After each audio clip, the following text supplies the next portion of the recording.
When archivists opened the leather-bound plantation ledger in a climate-controlled vault, they expected routine entries, cotton yields, expenses, weather patterns.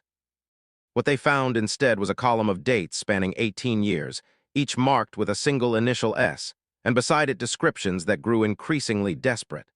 Light as cream, read one. Blue-eyed past inspection, noted. Another sold north, no questions asked, stated a third. 18 entries, 18 children. One woman's name appeared nowhere in the official records, but her shadow stretched across every page. The last entry, written in a different hand, shaking perhaps or hurried, read simply, "Burned it all." God forgive me. The question historians would spend decades trying to answer wasn't if these children existed. The plantation's financial records confirmed payments, travel arrangements, falsified documents.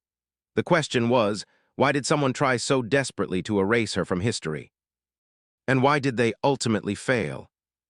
The Hartley Plantation in Pennsylvania County, Virginia, sprawled across 12,200 acres of rolling Piedmont land.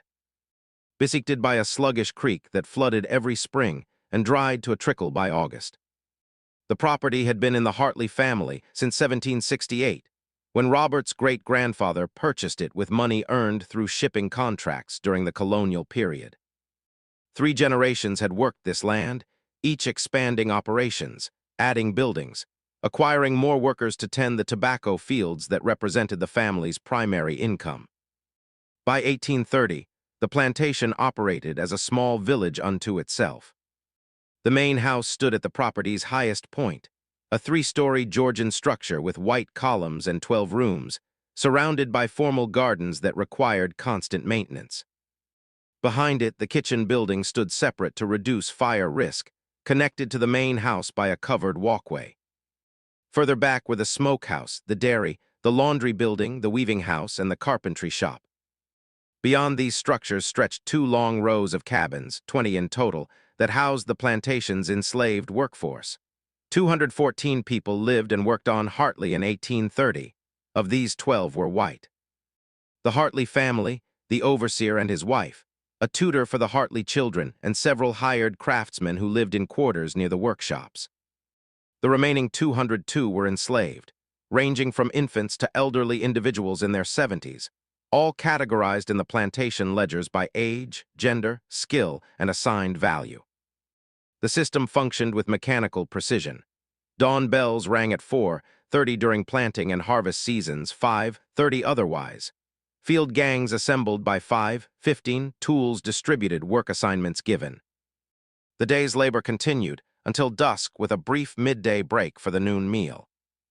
House servants followed different schedules, waking earlier to prepare breakfast for the family, working later to serve dinner and clean up afterward. Children under 10 stayed in a nursery area, supervised by elderly women too frail for field work. Those over 10 began learning trades or joining lighter work gangs, gradually building toward full adult labor by age 14. Robert Hartley III, called young Robert until his father's stroke made him simply Robert, had been groomed for this inheritance since birth. His father, Robert II, believed in proper education for plantation management. Young Robert spent his childhood learning the basics: crop rotation, soil management, market timing, labor allocation. At 16, he was sent to Richmond to study law, not because the family expected him to practice, but because legal knowledge was essential for protecting property and navigating increasingly complex regulations around slavery, debt, and inheritance. Richmond in the 1820s was a city of contrasts. The state capital housed impressive government buildings and wealthy merchants' homes, but also slave auction houses and crowded docks where tobacco and human cargo departed for distant markets. Young Robert lodged with his mother's cousin, a prosperous attorney, and attended classes at a private academy while apprenticing at a law office. He was meant to learn discipline, professional conduct, and the networks that would serve him when he returned to manage family affairs. Instead, he discovered gambling, drinking, and the city's less reputable establishments. His allowance, generous by plantation standards, evaporated in card games and horse races. He borrowed from classmates, then from merchants, then from professional money lenders who charged ruinous interest.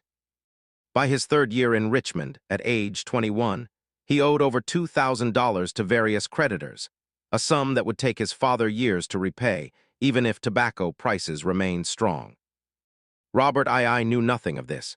His son's letters home were cheerful and vague, mentioning studies and social engagements, but never finances. The cousin who was supposed to supervise the young man was too busy with his own practice to notice, or perhaps too diplomatic to report the mounting problems. Robert II continued sending quarterly allowances and planning for his son's eventual return to take over plantation operations. Then in February 1832, Robert II suffered a massive stroke while reviewing accounts in his study. The overseer found him slumped over his desk, the left side of his body paralyzed, unable to speak beyond garbled sounds. The doctor summoned from Fredericksburg a 2-hour carriage ride confirmed the severity. The elder Hartley might live for years, the doctor explained, but he would never walk independently again, never speak clearly, never manage complex affairs. The plantation needed new leadership immediately. Young Robert received the urgent letter in Richmond and experienced simultaneous emotions.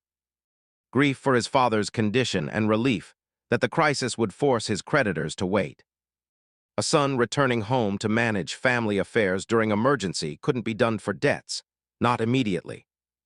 It bought him time to find solutions before the money lenders could pursue legal action that would expose his financial recklessness to his family. He arrived home in March 1832, accompanied by his new wife. Margaret Ashworth had seemed like Providence when Robert met her at a Richmond social function 6 months earlier. She was 17, recently graduated from a Philadelphia finishing school, visiting Richmond relatives for the season. More importantly, she was an I's. Her father, a Charleston merchant who died the previous year, had left her a substantial dowry, $8,000 in cash and partial ownership of a Carolina rice plantation that generated annual income. Robert courted her with desperate intensity. Seeing in this shy, educated girl the solution to all his problems, her relatives, distant cousins serving as guardians, were flattered by attention from an established Virginia family, and saw no reason to investigate the Hartley finances too closely. The tobacco plantation was real, the family name respectable. They approved the match. Margaret accepted his proposal because she was 17, away from home, and taught that marriage to a landed gentleman represented appropriate feminine success. Robert seemed charming enough during their brief courtship, attentive, educated from the same social class. She didn't love him, but love wasn't required for a successful marriage. Compatibility and financial security mattered more, her guardians assured her. They married in January 1832, a small ceremony in Richmond. Margaret's diary transferred to Robert's control immediately, as law required. He paid off his most urgent debts, settled accounts that were approaching legal action, and still had enough remaining to relieve some pressure on the plantation's finances. When his father's stroke occurred weeks later, it almost seemed some neighbors would later whisper, "Remarkably convenient timing." Margaret arrived at her new home in March to discover a situation nothing like what she'd imagined. The Philadelphia finishing school had taught her French, piano, needlework, and appropriate conversation for social occasions. It had not prepared her for a Virginia plantation's realities, the casual brutality of the labor system, the isolation from urban society, the suffocating hierarchy that governed every interaction, or the sight of human beings worked like draft animals under threat of the lash. Her first week she witnessed the overseer punishing a field hand who'd worked too slowly during tobacco planting. The man was stripped and whipped in the yard where everyone could see a routine enforcement of discipline. Margaret, watching from an upstairs window, vomited into a chamber pot and spent the rest of the day locked in her room, weeping. Robert found her there that evening, annoyed by her absence at dinner, and explained with patient condescension that she simply needed to adjust to country life. The workers required firm management.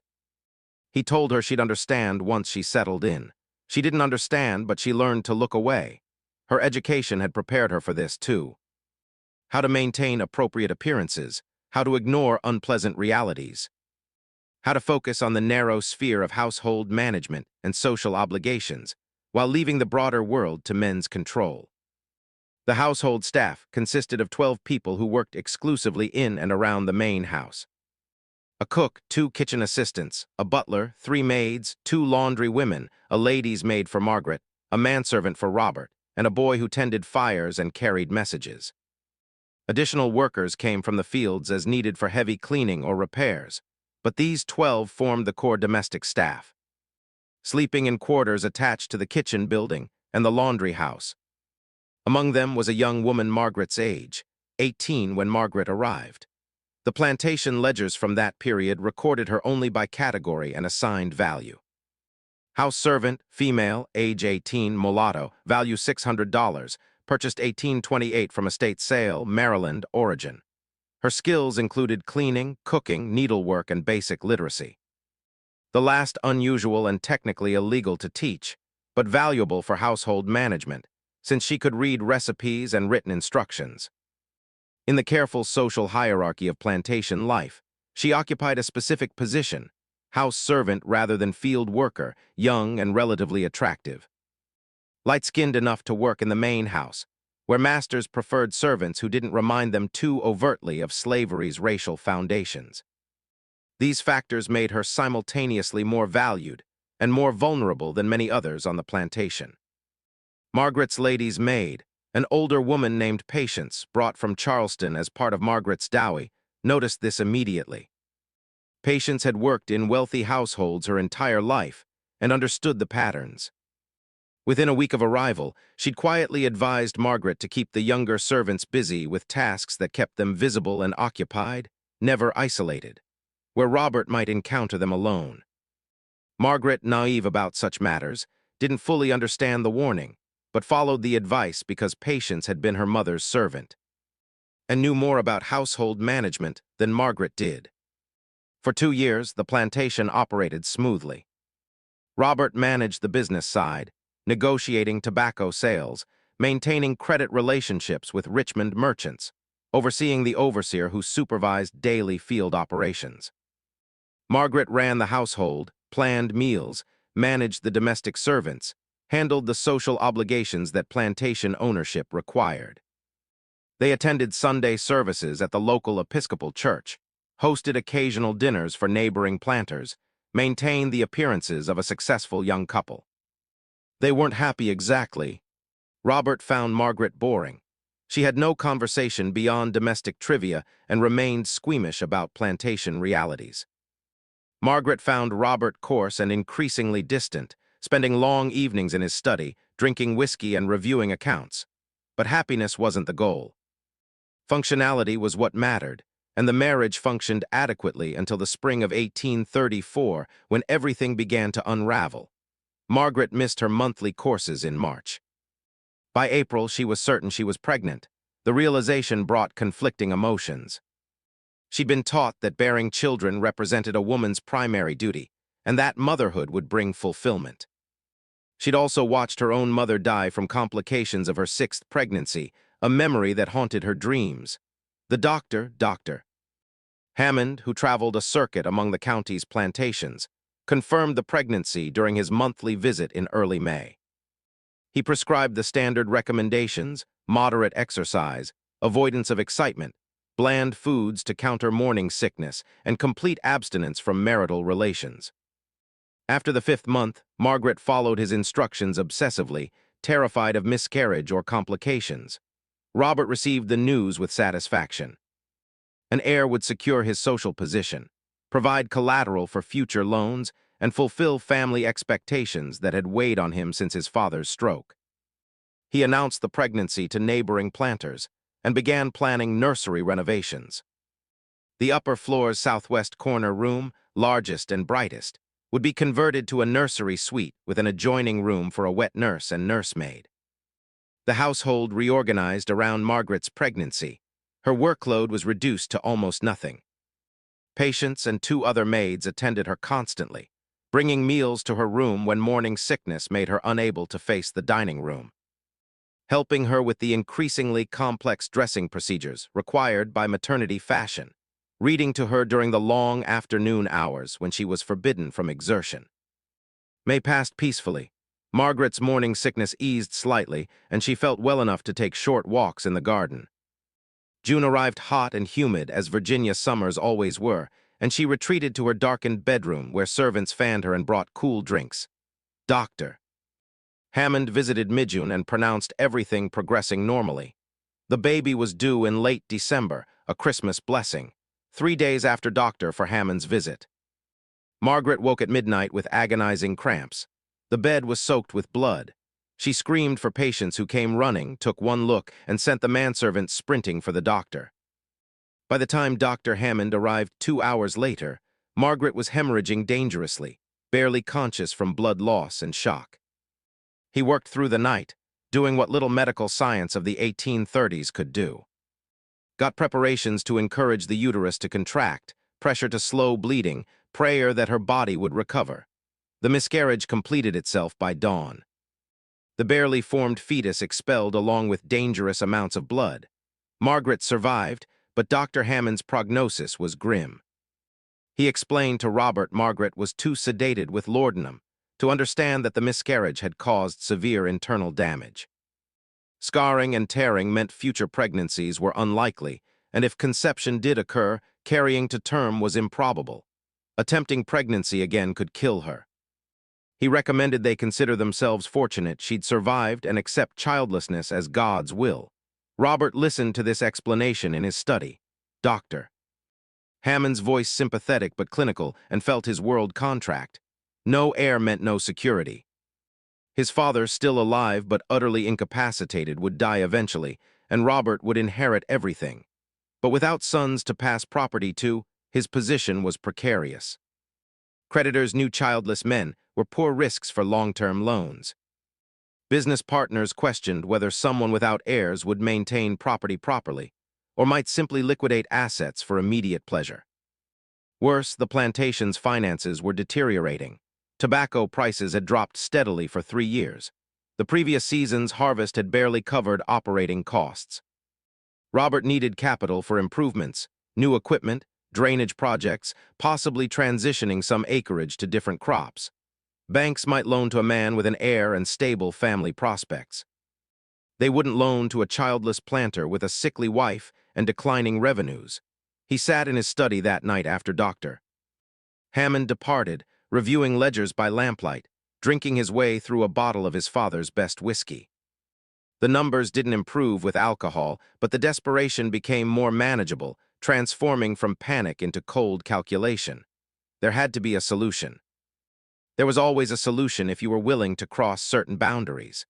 Margaret recovered slowly, spending weeks in her darkened room, heavily dosed with laudanum for pain and anxiety. The medication became a habit, then a dependency. Even after the physical healing completed, she continued requesting the medicine for her nerves. And Dr. Hammond, believing emotional stability important for a woman who'd suffered such trauma, continued prescribing it. She began spending most of each day in a peaceful haze, reading novels, napping, occasionally venturing downstairs for meals, but mostly isolated in her rooms with patients as constant companion. Robert let her retreat into lordom and isolation. A wife who stayed in her rooms made certain things easier. He'd noticed the young house servant months earlier. Of course, you noticed attractive servants the way you noticed well-made furniture as pleasant features of your environment. He'd had no particular designs on her. His father had taught him that reckless behavior with the household staff created unnecessary complications. Better to visit establishments in Fredericksburg when needs arose, keeping business and pleasure properly separated. But circumstances had changed. His wife was now an invalid. His financial situation was desperate, and he needed an heir by whatever means necessary. The solution that occurred to him, gradually at first, then with increasing clarity as he considered the implications, was both simple and monstrous. She was property. He owned her labor, her time, her body, in the same sense he owned livestock. More importantly, she had the right physical characteristics. Light-skinned, European features, the ancestry that produced children who might pass inspection if needed. If she bore his child, which biology made entirely possible, that child would likely look white enough to be placed into white society. No one questioned where orphanage babies came from. Childless families desperate for heirs didn't investigate too closely when presented with healthy infants of appropriate appearance. He could solve two problems simultaneously: his need for an heir and his financial pressures. Wealthy families paid well for babies they could present as adopted orphans, children to inherit their estates and carry forward their names. He wouldn't keep the children himself. That would be too risky, too complicated. But he could create them, ensure they had the right appearance, and find appropriate placements for substantial payments. It was reprehensible. It was also practical. And Robert had spent enough time in Richmond's shadier establishments to know that worse things happened regularly without consequence. The trick was maintaining discretion and proper documentation. He began planning in July 1834, still mourning the loss of his legitimate heir, already calculating how to implement this alternative. First, he needed contacts in Richmond who handled delicate adoptions. Second, he needed to ensure the woman's cooperation or at least compliance. Third, he needed systems for keeping records without creating evidence that could expose him. By August, he'd made inquiries through carefully worded letters to certain Richmond lawyers who specialized in estate matters and adoption arrangements. He learned that, yes, discreet placements could be arranged for infants of appropriate background. The foundling homes asked few questions when babies arrived with substantial donations. Families seeking children were numerous, especially those who'd struggled with infertility or lost children to disease. A healthy white infant was valuable. The woman herself became part of his planning. He reassigned her from Margaret's direct service, where patients watched everything, to more general household tasks: cleaning, laundry, kitchen assistance. Whatever kept her busy, but not particularly visible. Margaret, sedated and detached, didn't notice or care about staffing changes. Patients noticed, but interpreted it as Robert being considerate, removing the young woman from direct contact with Margaret, who might find reminders of servants her own age depressing. By September, Robert had made his decision and began implementation. The specifics of what happened that fall aren't documented in detail. The historical record provides only outcomes. By December 1834, the young woman was visibly pregnant. The plantation ledgers note no explanation, no incident reports, nothing to indicate how or why this occurred. She simply appeared one day with the undeniable evidence of pregnancy, and the household staff adjusted accordingly. She was moved from the main house to a small cabin at the plantation's far edge, normally used for storing tools during winter. The official explanation given to the overseer and others who might question was that she'd been compromised by one of the field workers and was being isolated to prevent moral contamination of the other house servants. Such situations occurred occasionally on plantations, handled with varying degrees of cruelty or indifference, depending on the owner's temperament. The cabin was 15 ft square with a dirt floor, a small fireplace, one window, and a door that could be locked from outside. Minimal furniture: a straw-stuffed mattress on a wooden frame, a stool, a bucket for water, another for waste. It was marginally better than the field workers' cabins. She had the space to herself rather than sharing with a family. But it was isolation, imprisonment disguised as pregnancy accommodation. She lived there through the winter, attended occasionally by the plantation's midwife. Brought meals twice daily by a woman from the kitchens, who was forbidden to speak with her beyond necessary communication. No one visited otherwise. She was invisible, existing in a space literally at the edge of the plantation's social geography, neither part of the household nor the field community. The baby was born in May 1835. The midwife's name was Rachel, age 53, who'd been delivering babies on the plantation for 30 years. She'd brought 2 generations into the world, including Robert himself, though she never reminded him of this fact. Her position gave her marginal privileges: a private cabin, lighter work duties as she aged, some respect from the community she served.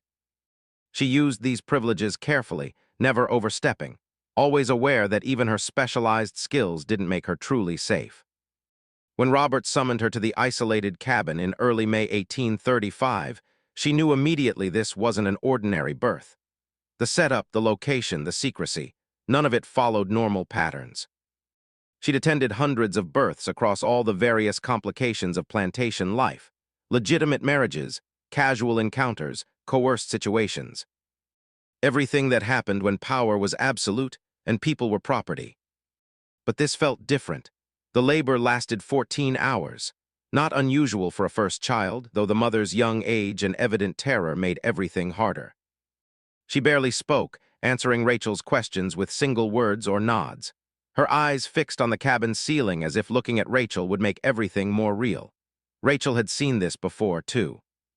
The dissociation that came when women couldn't bear to be present in their own bodies. The baby arrived at dawn, a healthy boy weighing perhaps 7 lb with a strong cry and no immediate complications. Rachel cleaned him efficiently, checking for the usual problems. Breathing, color, reflexes, malformations. Everything appeared normal, more than normal. He was a beautiful baby, the kind that made you smile despite circumstances. And he was unmistakably white, light skin, thin features, hair that would probably lighten to brown or blonde. If you'd shown Rachel this baby in church and told her he belonged to any of the county's white families, she'd have believed you without question. That's when she understood exactly what was happening and what her role would be. She placed the baby in his mother's arms. The young woman, 18, and just having endured her first childbirth, looked down at the infant with an expression Rachel would remember decades later as the saddest thing I ever witnessed. Not rejection, not even the complicated resentment that sometimes appeared in births that resulted from violence. Just profound, absolute sadness, as if she could see the future and knew exactly how this story would end. He's healthy, Rachel said quietly because someone needed to speak. Strong, he'll do well. The woman said nothing, just held the baby for those first few minutes, studying his face like she was memorizing it. Rachel left them alone and went to report to Robert, who'd been waiting at the main house. She found him in his study, ledgers spread across his desk, pen in hand. He looked up when she entered, and she saw in his eyes that he'd been planning this moment for months. "Well," he asked. "Healthy boy?" Rachel reported. "No complications." And the appearance, there it was, the question that confirmed everything. Rachel had been practicing her answer, keeping her voice neutral, professional, light, complexed. Features are acceptable. Robert smiled, genuine pleasure crossing his face. "Excellent. Bring him to the house tomorrow evening after dark. There's a gentleman arriving from Richmond who will handle the arrangements." Rachel nodded and left without further questions, returning to the cabin where the young mother was nursing the baby for what Rachel suspected would be the first and last time. The next 3 days followed a pattern that would repeat 17 more times over the following years. The baby stayed with his mother, nursed when hungry, slept in her arms. She spoke to him constantly in those 72 hours. Rachel heard fragments when she came to check on them. Not baby talk, but real conversation as if explaining the world to someone who could understand. Apologies, mostly promises that she would have kept him if she could. Explanations about choices that weren't really choices. On the 4th day, Robert came personally, accompanied by a man Rachel had never seen before. Middle-aged, well-dressed in a Richmond style, carrying a leather satchel. They entered the cabin while Rachel waited outside, her back turned, trying not to hear. The woman screamed once, just once, a sound that cut off abruptly as if someone had physically silenced her, then quiet voices. Robert's calm and instructional, the stranger's businesslike, the woman's no longer audible. Rachel heard paper rustling, documents being reviewed, signed, then footsteps, and the stranger emerged carrying a bundle of blankets with the baby inside. He walked past Rachel without acknowledging her, heading toward a carriage waiting near the main house. Robert followed a moment later, pausing to speak to Rachel. She'll need a few days to recover, continue attending her, regular meals, basic care. She'll return to work within the week.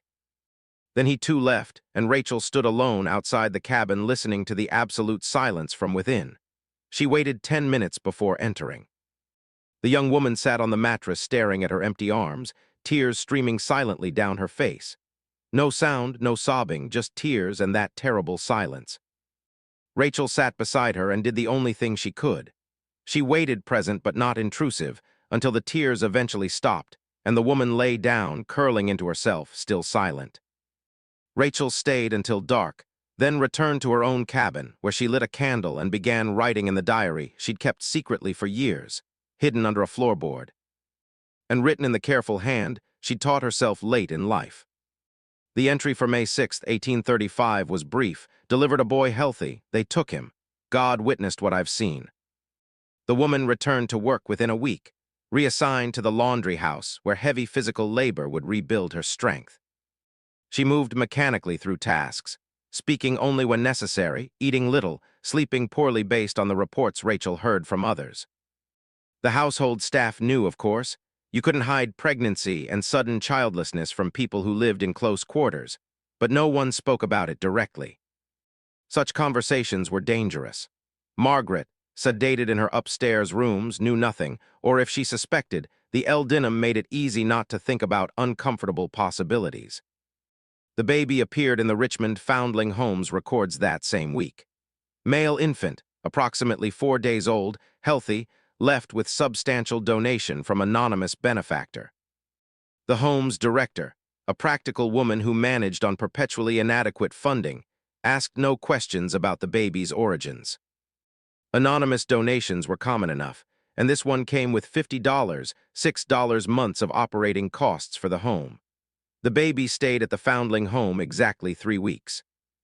In early June, a prosperous merchant family, the Harrisons, visited looking to adopt. They'd been married 15 years without children, owned a successful dry goods business, and wanted a son to eventually inherit. The Foundling home director showed them several infants. But the Harrisons were immediately drawn to the newest arrival. He was perfect, healthy, beautiful, unmistakably white, young enough to bond completely with adoptive parents. The adoption was finalized within days. Papers were signed, fees paid, and the baby departed to his new life as Thomas Harrison, beloved son of Edward and Catherine Harrison of Richmond, Virginia. He would grow up in comfort, receive excellent education, eventually inherit his father's business, marry well, and father 4 children of his own. He would die in 1897 at age 62, a respected member of Richmond society, never knowing anything about his birth beyond what his parents told him. That he'd been a foundling chosen, especially by parents who wanted him desperately. Back at the Hartley Plantation, life returned to its normal rhythms. The woman worked in the laundry house, hauling water and scrubbing clothes in huge copper kettles, the physical labor demanding enough to exhaust her into dreamless sleep each night. Robert reviewed his accounts and confirmed the arrangement had worked perfectly. The Richmond intermediary had charged 20% commission, but even after expenses, Robert had netted over $200, more than a year's profit from tobacco at current market rates. More importantly, he'd proven the concept. It could work, it had worked, and nothing prevented him from repeating it. By September 1835, the woman was pregnant again. The second pregnancy confirmed Robert's system was viable. This time, there was no pretense about field workers or moral failing. The household staff understood exactly what was happening. The woman was isolated again, attended by Rachel, and kept away from areas where Margaret or visitors might see her. Robert refined his procedures with each cycle. He established regular contact with 3 different Richmond intermediaries, rotating among them to avoid establishing too clear a pattern with any single one. He learned which foundling homes asked the fewest questions, and which families were most likely to adopt quickly without investigation. He developed documentation systems that tracked each child's characteristics, placement location, and payment received, while never explicitly stating what the entries actually meant. The ledger became his private record, kept locked in his study's concealed drawer, never shown to anyone else. Each entry followed the same format. Date of birth, physical description using coded language, excellent, satisfactory, requires careful placement. Location, Richmond, Norfolk, Petersburg. Occasionally more distant cities, and a notation that corresponded to financial entries elsewhere in the plantation accounts. The second child, a boy, born March 1836, went to a Norfolk family desperate for an heir after 3 daughters. The third, a girl, January 1837, was placed with a Petersburg couple who'd lost their only child to yellow fever. The fourth, another boy, October 1837, went to a Richmond widow who wanted to ensure her late husband's property stayed in the family. Each placement brought between $150 and $300, sometimes more if the family was particularly wealthy and desperate. By the time the fifth child was born in August 1838, Robert's financial situation had stabilized completely.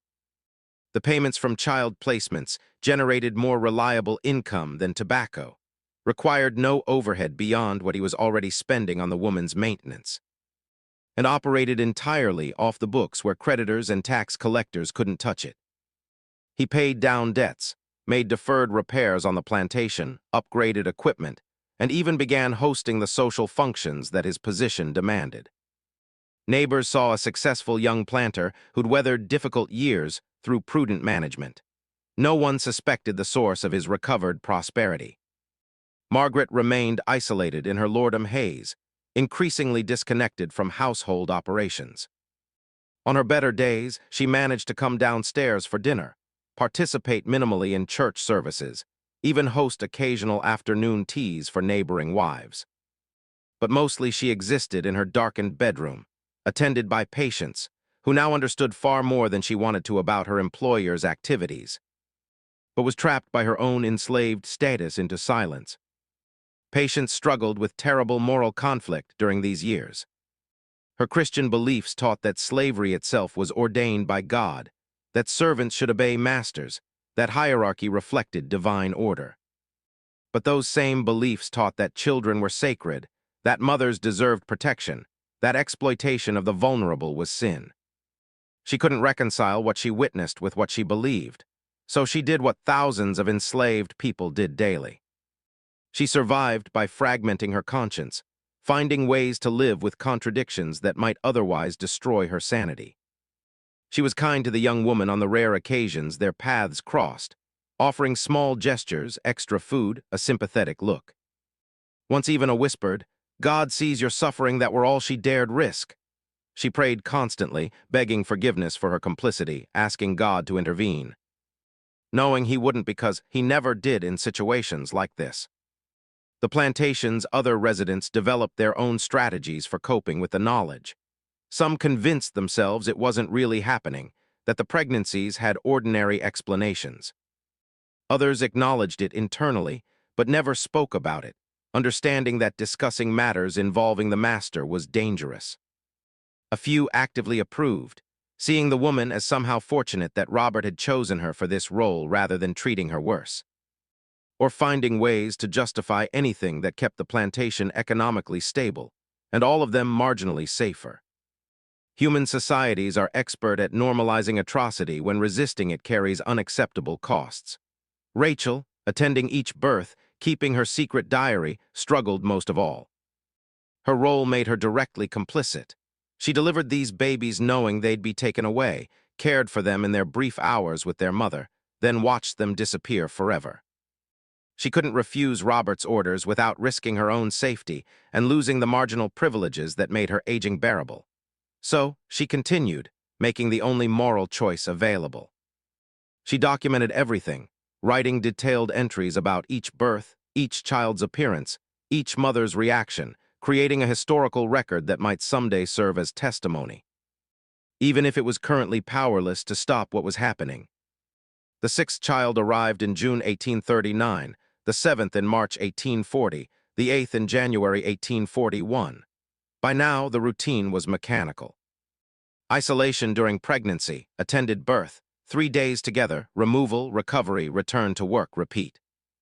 The woman, still unnamed in most records, still designated only by category and initial, endured each cycle with increasingly visible emotional devastation. Rachel's diary entries from this period noted her deteriorating mental state. She doesn't speak anymore, read one entry, won't meet anyone's eyes. Stated another moved through labor like she wasn't present in her own body, described a third, but her physical resilience remained remarkable. Despite repeated pregnancies and the physical toll they took, she survived, recovered, continued. Robert tracked this too, noting in his private ledger which children were born more easily, which deliveries caused complications, adjusting his timing to allow adequate recovery while maximizing production. He approached it like livestock breeding, calculating optimal intervals between pregnancies to maintain the woman's viability as long as possible. The ninth child, born in late 1841, marked a subtle shift in the pattern. Rachel's diary noted, "The baby came quickly, healthy boy, but she didn't cry this time.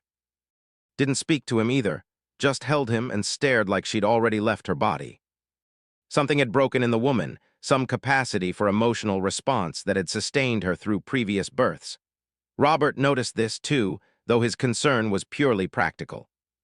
A woman too damaged to cooperate could become a problem. He instructed Rachel to ensure she received adequate food and rest, even assigned lighter work duties temporarily, treating her like valuable equipment that needed maintenance to continue functioning. The 10th child arrived in August 1842, the 11th in June 1843, the 12th in March 1844. By now, the woman was 33 years old and had been enduring this pattern for 9 years. The physical toll was becoming visible. Premature aging, chronic health problems, the accumulated damage of 12 pregnancies and childbirths with only basic medical attention. Rachel's entries grew increasingly worried. "She's getting weaker. This birth was difficult. I don't know how many more times her body can do this." But the financial incentive remained compelling. Robert's plantation was now among the most prosperous in the county. His credit restored, his social position secure. He'd married off 2 of his younger sisters to well-placed men, using generous dowies that the tobacco business alone couldn't have funded. He'd purchased additional land, expanded operations, built a new tobacco barn. All funded partially through legitimate business, and partially through the invisible income generated by a woman in a distant cabin who gave birth to children that didn't exist in any official accounting.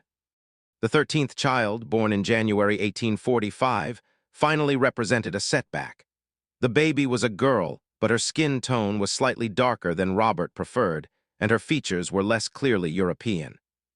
She stayed at the foundling home for 5 months before a placement could be arranged. And even then, the adopting family was less prestigious, a rural farming couple rather than urban merchants or professionals. Robert's payment reflected this, only $75 instead of his usual $2 to $30. The ledger entry for this child was annotated with unusual detail. Placement difficult, features less satisfactory, pricing reduced. Must ensure future products meet standards. The dehumanization was complete. He'd stopped thinking of these babies as children and saw them purely as commodities whose value depended on appearance. Margaret died that spring, her system finally succumbing to years of laudanum dependency. She simply didn't wake one morning, her heart quietly stopping during sleep. The doctor listed heart failure due to nervous exhaustion, which was accurate enough. She was 30 years old but looked 50, used up by grief, medication, and willful ignorance about her household's realities. Robert observed appropriate mourning, 6 months of reduced social activity, black clothing, subdued demeanor. Then he began courting Elelina, a 43-year-old widow from North Carolina whose husband had died the previous year. Elelina had no illusions about romance. She wanted financial security and household authority, and Robert wanted a respectable wife who wouldn't ask difficult questions. They married in November 1845, 6 months after Margaret's death, and Elelina assumed management of the household with brisk efficiency. Elelina was no fool. Within weeks, she'd understood exactly what was happening on the plantation, but she was also practical and, in her way, morally flexible. She'd grown up in the plantation system, had managed enslaved workers her entire adult life, and had long ago made peace with the moral compromises required for comfort and security. If Robert had found an innovative income source, that was his business. Her job was managing the household, not questioning her husband's methods. She did insist on certain boundaries. She never wanted to see the woman, never wanted to hear details, never wanted the situation acknowledged in her presence. As long as Robert kept it completely separate from household operations and social life, Elena would ignore it. This suited Robert perfectly. Elelina was far more useful as a partner than Margaret had ever been. The pregnancies continued. The 14th child in September 1846, the 15th in July 1847, the 16th in May 1848. The woman was now 37 years old, had been enduring this pattern for 13 years, and was clearly deteriorating. Rachel's diary entries from this period are increasingly distressed. She's so thin the bleeding won't stop. I truly believe the next birth will kill her.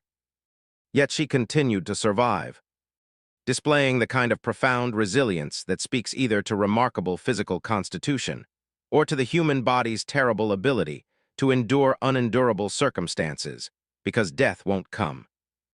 Despite being preferable, Robert was now 60 years old, still physically vigorous, but aware he was aging. His father had finally died in 1847, releasing him from the grim duty of managing an invalid. Several of his children, the legitimate adopts he'd placed, had grown into successful young adults, though of course he could never acknowledge them publicly. He'd tracked their progress when possible, confirming his genetic legacy thrived in multiple households across Virginia and beyond. The 17th child was born in March 1849 and marked another milestone. It was the first time the woman actively resisted. According to Rachel's diary, when Robert came to take the baby on the third day, the woman refused to hand the child over. She'd held the infant, a boy, and simply said, "No." Robert had expected this eventually. He'd brought the overseer with him, and between them, they physically pried the baby from her arms while she fought silently. No screaming, just desperate physical resistance that ended when the overseer struck her hard enough to dazz her. They took the baby and left her bleeding from a split lip curled on the mattress, making a low keening sound that Rachel described as less than human and more than human at once. That resistance earned her 3 days locked in the cabin without food, a punishment for disobedience. When Rachel was finally allowed to bring her food and check on her, she found the woman alive but utterly broken, sitting in her own waste, staring at nothing. "I thought that was the end," Rachel wrote in her diary. "I thought she would die, either from her body giving out or from her spirit finally breaking completely. But she didn't die. She just continued like a clock that keeps ticking even after the clockmaker has abandoned it." The woman returned to work eventually, thinner and more silent than ever, moving through assigned tasks mechanically. The household staff whispered that she'd gone mad, and perhaps in some sense she had, but she continued to function, to survive, to endure, because the pattern wasn't finished yet. There was still one more child to come. The 18th pregnancy began in the late summer of 1855. The woman was 44 years old, exceptionally old for pregnancy, even in ideal circumstances, dangerously old given her medical history and accumulated physical damage. When Rachel confirmed the pregnancy in September, she went directly to Robert and begged him to terminate it, explaining that continuation would almost certainly kill the woman and might produce a stillborn or deformed child anyway. Robert refused. This would be the last child. Even he understood that continuing beyond this point was impossible, but he wanted that final product. The woman would likely die regardless at this point, worn out from years of use. Better to extract one more child who might be valuable than to simply let her deteriorate without purpose. His calculation was purely economic. The woman represented sunk costs at this point. Her useful life was ending whether he continued or not, but a healthy white infant could still bring $2 or $300.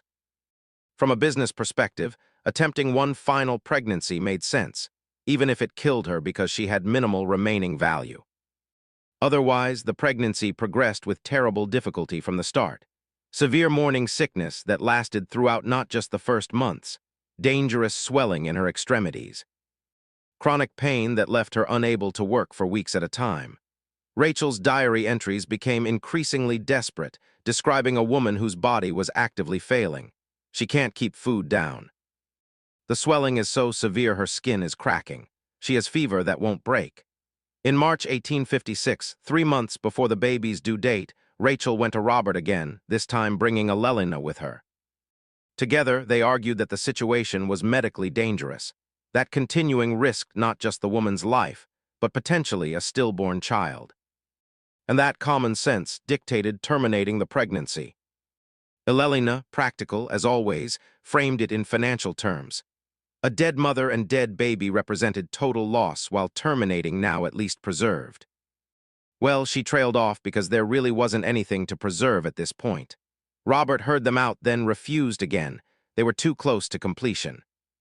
The baby might survive even if the mother didn't, and that would be sufficient. 3 more months. Those final months were torment that Rachel documented in clinical detail. The woman was confined to the cabin permanently, too weak to move more than a few feet. She developed bed sores from constant lying down. Her breathing became labored. The baby inside her continued to grow, draining what little resources her body had remaining. In late May, the woman went into early labor. The baby was coming 6 weeks premature, not ideal, but possibly viable if delivery went smoothly. Rachel moved into the cabin, preparing for what she knew would be the most difficult birth she'd ever attended. The labor lasted 42 hours. This wasn't medical necessity. The baby was small enough and positioned correctly. It was simply that the woman's body had been so damaged by 18 pregnancies that it could barely perform the basic functions of childbirth. Contractions were weak and irregular. Hours passed between meaningful progress. The woman drifted in and out of consciousness, too exhausted to push effectively. Her body attempting to complete a process it no longer had strength for. Rachel stayed throughout, doing everything she could with her limited tools and knowledge. She gave herbs to strengthen contractions, applied pressure to guide the baby, talked constantly to keep the woman conscious and focused. She sent for help. 2 other women experienced with childbirth came to assist, bringing clean cloths and water and extra hands. The baby finally came at dawn on June 4, 1856. A girl, tiny but alive, weighing perhaps 4 lb. Her cry was weak but present. Rachel worked frantically to clear her airways, warm her, stimulate breathing. The baby lived barely, but she lived. Behind her, the mother was dying, hemorrhaging severely, unable to deliver the afterbirth. Her body simply giving up after 18 births and 42 hours of final labor. Rachel turned from the baby to try to save the mother, but there was nothing to be done. The bleeding was too severe, internal damage too extensive.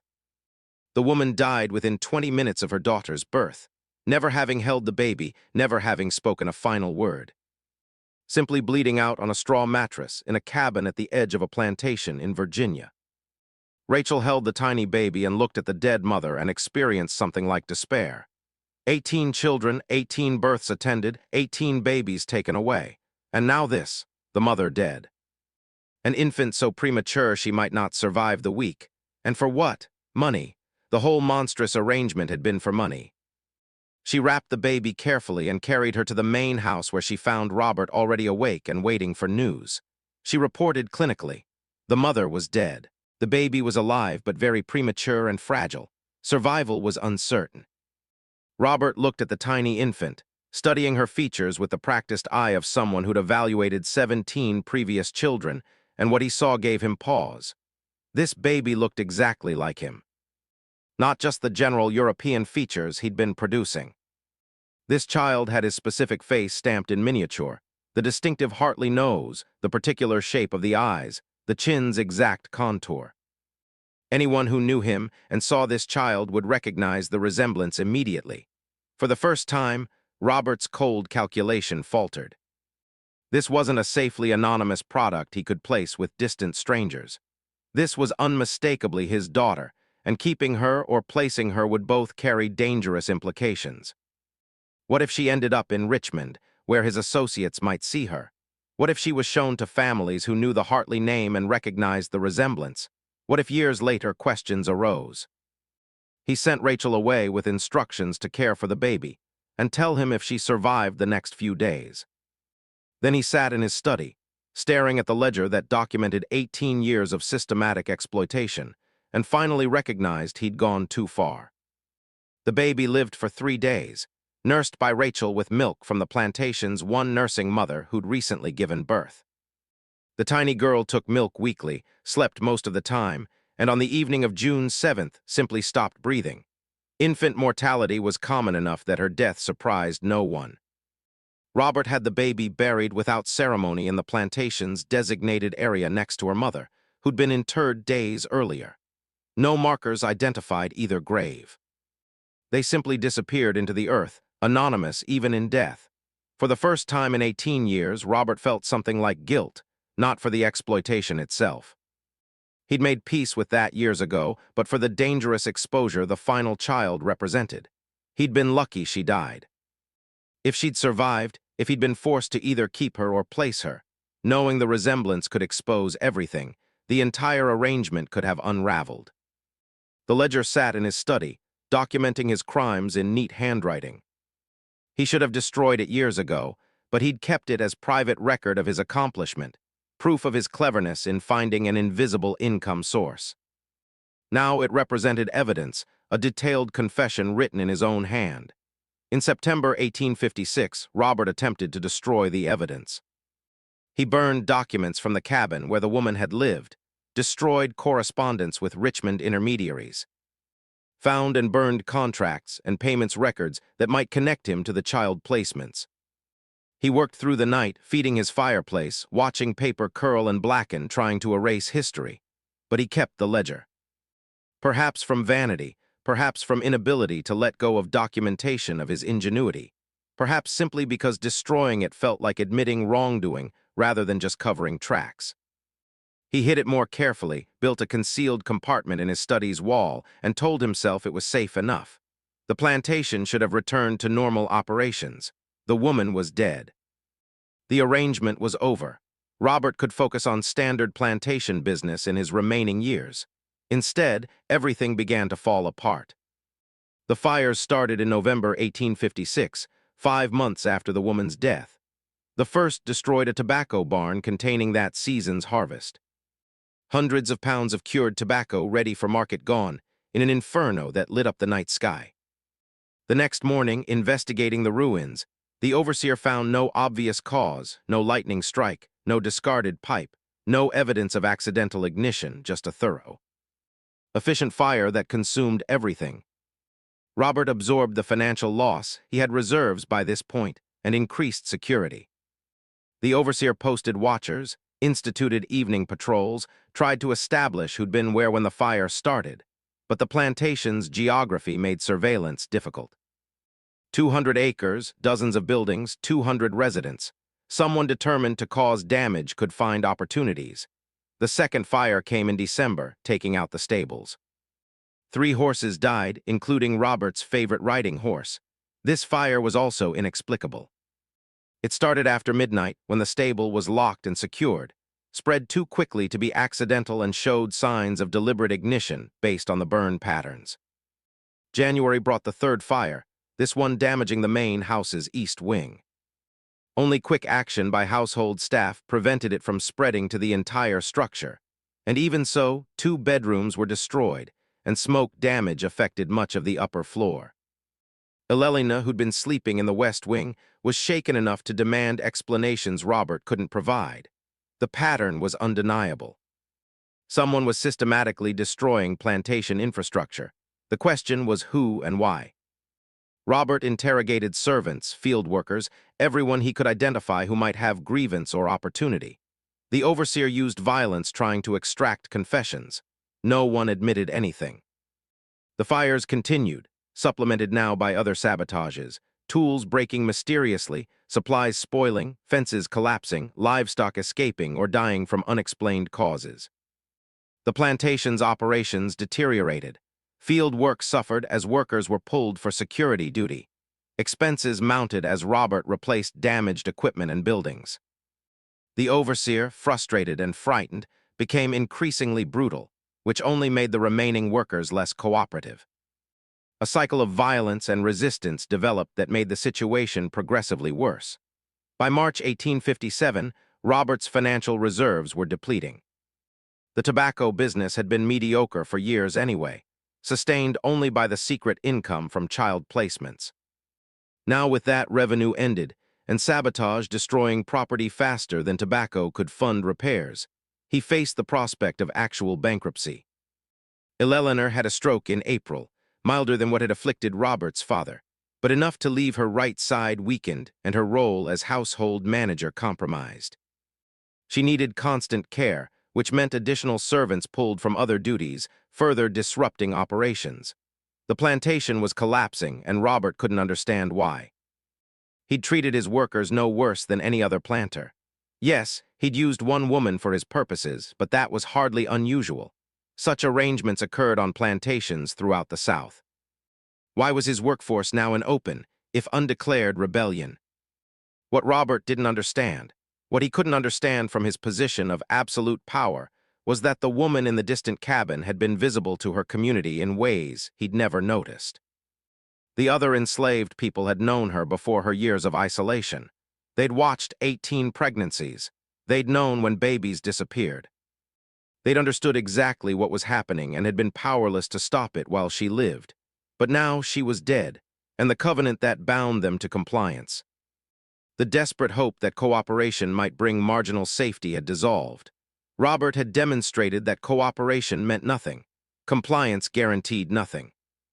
She'd given him 18 children and died for the effort, receiving no protection, no mercy, nothing but exploitation until her body finally failed. If cooperation brought no safety, then why cooperate? The fires, the sabotages, the small resistances, these weren't organized rebellion in any formal sense. There was no conspiracy, no planning meetings, no identified leadership. Instead, it was spontaneous distributed resistance.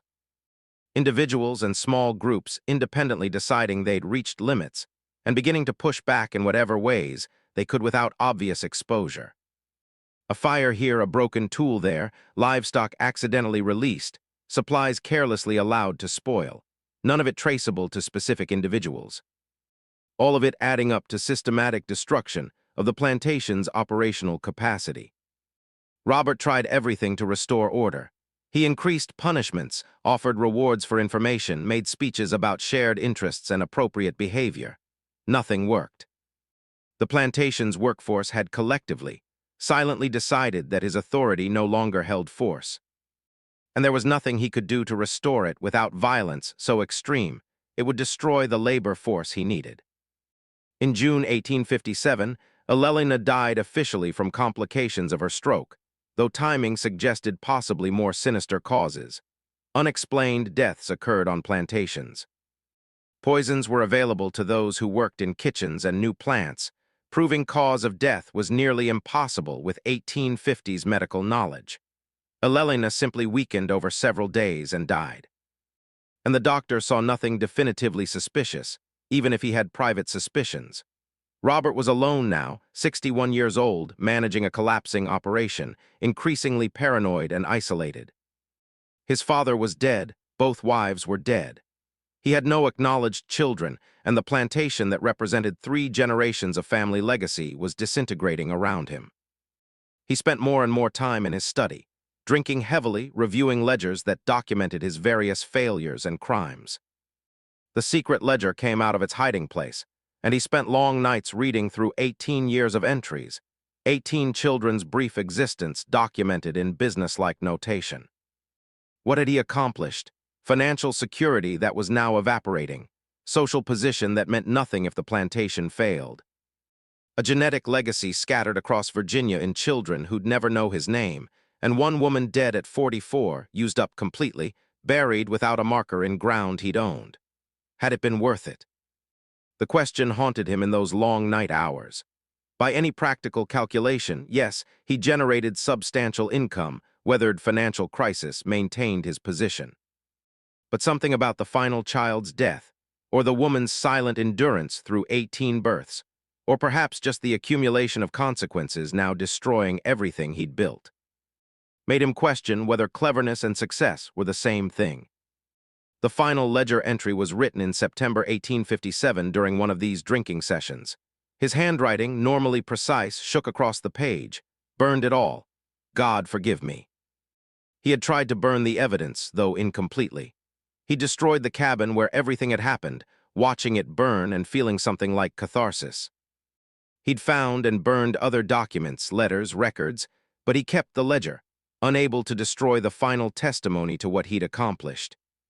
The plantation records show increasing disorder through September 1857. Entries became erratic. Calculations didn't balance. Paranoid notes appeared in margins. Robert was deteriorating mentally, his world collapsing, his certainties dissolved. He died on October 15, 1857, found at his desk by the manservant who brought morning coffee. Heart failure, the doctor ruled, which was true in the medical sense. His heart had stopped. Whether from natural causes, poison, or simply the body giving up under stress and alcohol abuse, no autopsy was performed to determine. Robert was buried in the family plot with appropriate ceremony, eulogized as a respected planter who'd maintained family legacy through difficult times. The minister who delivered the eulogy was the same man who'd visited the woman in her cabin years earlier and witnessed her suffering. He spoke about Robert's life, his accomplishments, his standing in the community. He did not mention that every word tasted like ash in his mouth. The plantation passed to a distant cousin who arrived to find operations in complete chaos.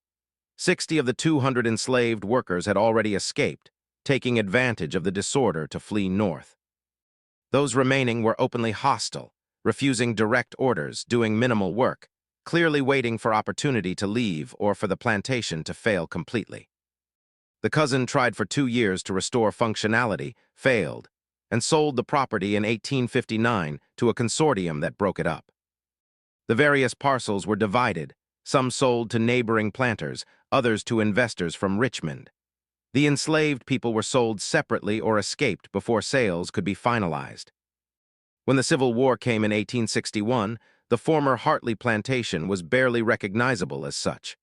The main house stood empty, vandalized by passing soldiers from both armies.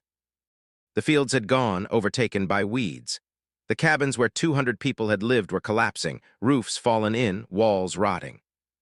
After the war, during Reconstruction, formerly enslaved people scattered. Some stayed in Virginia, working as sharecroppers or moving to cities. Others headed north to Philadelphia, New York, Boston, anywhere that offered possibility of new lives. They carried their memories with them, stories about the places they'd been enslaved. But many of those stories died with them, never written down, never formally preserved. Rachel ended up in Philadelphia working at a colored hospital that served freed people. She was in her 70s by then, her midwifery years behind her. But she had experience with illness and dying, which was valuable in the chaotic post-war years when thousands of freed people were flooding north, many sick or injured or traumatized. It was in Philadelphia in 1889, approaching 85 and knowing she was dying, that Rachel finally decided her diary needed to become public testimony. She'd kept it secret for 40 years, hidden and private, documentation of horror she'd witnessed but couldn't prevent. Now, with her life ending and slavery itself officially abolished, she sent the diary to an abolitionist newspaper that still published. The paper ran excerpts over 3 issues in the fall of 1889. The response was mixed. Some readers were horrified, demanding investigations. Others dismissed it as exaggerated or falsified anti-sign propaganda.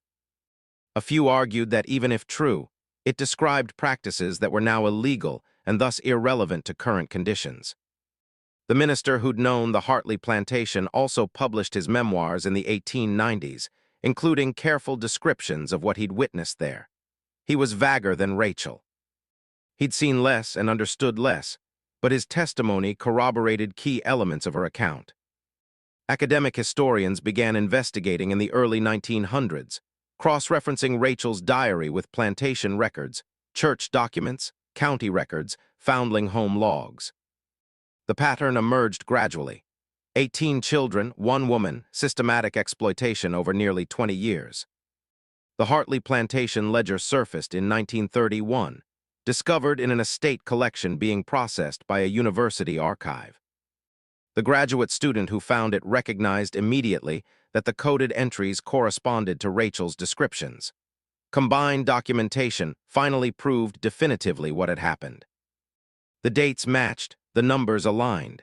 The system Rachel had described was confirmed by Robert's own meticulous records. Genealogical research began in earnest in the 1940s, trying to trace the 18 children. 12 were identified through various records, birth dates matching foundling home admissions, adoption records, marriage and death certificates, census data. The researchers built family trees showing that these 12 children had lived ordinary lives, married, had children of their own, died peacefully decades later. Their descendants, and by the 1940s there were dozens, mostly had no idea about their ancestry. A few families contacted carefully, Researchers were shocked to learn their respected grandparents or great-grandparents had been born into circumstances they'd never imagined. Some embraced the historical truth, recognizing it explained family mysteries.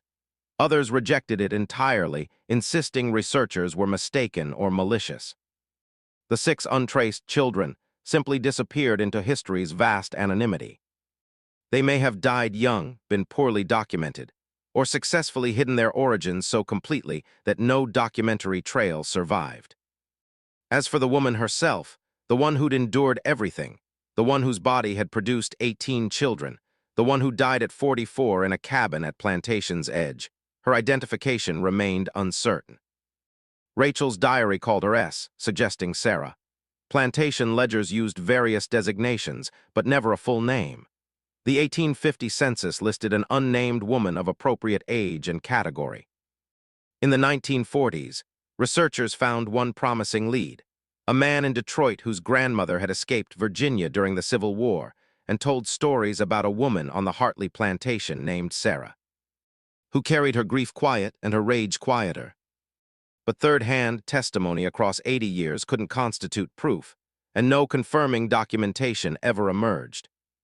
Sarah, if that was her name, remained as anonymous in history as she'd been forced to be in life. Her grave, unmarked and unrecorded, was somewhere on property that had been subdivided and redeveloped multiple times since 1857. Nothing physical remained. The academic papers published in the 1950s and S analyzed various aspects of the case. Economists studied the illegal adoption market's functioning. Medical historians examined the implications of 18 pregnancies with 19th-century medical care. Psychologists considered the trauma's effects. Legal scholars debated whether any retroactive prosecution could be attempted. The case became a footnote in slavery histories, notable for its systematic nature and unusual documentation. But certain questions remained unanswered. The fires and sabotages of 1856-57, were they coordinated revenge or coincidence? Did the enslaved community deliberately destroy Robert's operations in response to Sarah's death? The timing was suggestive, the results clear, but proof remained elusive. Some historians argued, yes, the pattern was too deliberate to be accidental. The timing too precise. Others countered that attributing it to coordination might romanticize resistance in ways that imposed modern perspectives on historical actors who faced impossible constraints. Perhaps it didn't matter. Perhaps what mattered was that Sarah endured, survived as long as possible, and that after her death the system collapsed. Whether through deliberate action, spontaneous resistance, or simply the accumulated weight of exploitation finally exceeding what structure could bear. The plantation that had consumed her couldn't sustain itself after her death. The Hartley Plantation site is now a shopping center in Spotsylvania County, Virginia. A historical marker mentions it was once a tobacco plantation operated by the Hartley family from 1768-1859 notes. It was seized during the Civil War and describes its later development. Nothing on the marker suggests the darker history beneath the parking lot's asphalt. The ledger resides in a university archive's climate-controlled vault available to researchers by appointment. The pages are fragile, the ink fading, but Robert's handwriting remains legible. 18 entries documenting 18 children, each born to a woman whose name he never recorded, each taken away 3 days after birth. Each representing a sum of money and a small piece of his genetic legacy scattered across Virginia. Rachel's diary is preserved in a different collection, her later pages marked by shaking handwriting and occasional smudges that might be tear stains. She'd written knowing her testimony might be the only justice Sarah ever received, the only acknowledgement that her suffering had been witnessed and mattered. The woman herself, Sarah, remains a gap in history, a person reduced to an initial in someone's ledger, her humanity stripped so completely that even recovering her name became impossible. She lived, endured, bore 18 children into a world that would never acknowledge her as their mother, and died at 44, buried without marker or ceremony. The 18 children lived their lives, raised families, died without knowing they'd been commodities before they were people. Their descendants walk through the world today as ordinary Americans with normal family stories, unaware that their existences resulted from systematic exploitation. That their ancestral mother died nameless and exhausted, used up entirely for profit. That's perhaps the most disturbing aspect, how thoroughly someone could be erased. How slavery's machinery could consume a person completely, leaving only business records and ghostly children who never knew they had a mother whose name no one remembered to record. The archivists who maintain the ledger handle it carefully, wearing white gloves supporting brittle pages. They show it to researchers, explaining context, pointing out significant entries. And every time they reach the final page where Robert in his shaking hand wrote, "Burned it all, God forgive me." But he didn't burn everything. The evidence survived. The truth remained partial and painful, documented enough that Sarah's suffering couldn't be completely erased. She lived, she endured, she bore 18 children. And when she finally died, the system that had sustained itself on her body began to collapse. That's the story Plantation records reveal. Not just one man's crime, but society's complicity in turning human suffering into profit, and the unbearable question of what justice could mean when delivered a century too late to the person who needed it most. Some questions have no good answers. Some histories carry wounds that never fully heal. Some injustices are so profound that even acknowledgement, even full documentation, even teaching the truth to future generations can never constitute adequate response. Sarah's story is one of those. The ledger proves she existed, proves what happened to her, proves the 18 children she bore. But proof isn't justice. Documentation isn't restitution. Knowing the truth doesn't change that she died at 44, used up completely, buried without name or marker in ground that doesn't even exist as plantation land anymore. The only testimony to her existence is a ledger kept by the man who exploited her. Diary entries from the woman who witnessed her suffering and academic papers, analyzing her case as historical data point. She left no words of her own, no direct testimony, nothing but the biological legacy of children who never knew her and the negative space where her humanity should have been recorded. History is full of such absences, people whose lives mattered profoundly, but whose names and stories disappeared because the systems that oppressed them controlled the records. Sarah's story survived only because Robert was meticulous enough to document his crimes, and Rachel was brave enough to testify despite risks. How many other stories didn't survive? How many other women endured similar exploitation without anyone recording it? Without even the minimal documentation that Robert's business calculations provided? How many children exist today with no idea their ancestors were born into circumstances like this? Those questions hang over the archive where the ledger rests, over the shopping center where the plantation once stood, over the entire historical record of American slavery. For every documented case like Sarah's, dozens or hundreds or thousands of similar stories were lost completely, leaving no evidence beyond the children themselves, scattered, anonymous, unknowing. That's the final horror. Not just what happened to Sarah, but the recognition that her story survived only by accident, and that countless others like her disappeared so completely that we don't even know enough to ask about them. The ledger remains in its vault. Rachel's diary stays in its collection. Researchers continue analyzing. Students continue studying. Descendants continue discovering uncomfortable truth about their family histories. And somewhere in Pennsylvania County, beneath a parking lot where shoppers load groceries into their cars, Sarah lies in an unmarked grave next to her 18th child. Both of them anonymous even in death. Testimony to exploitation so systematic that only meticulous business records and one midwife's conscience kept them from disappearing entirely from history. That's the legacy. That's what the plantation records reveal. That's the truth that survived Robert's attempt to burn it all. Sarah existed. She endured. She matters. Even though the system that destroyed her tried to ensure she'd be forgotten. Her name was probably Sarah. She bore 18 children. She died at 44. And she will not be forgotten because some truths are too important to let disappear no matter how thoroughly their perpetrators try to erase them.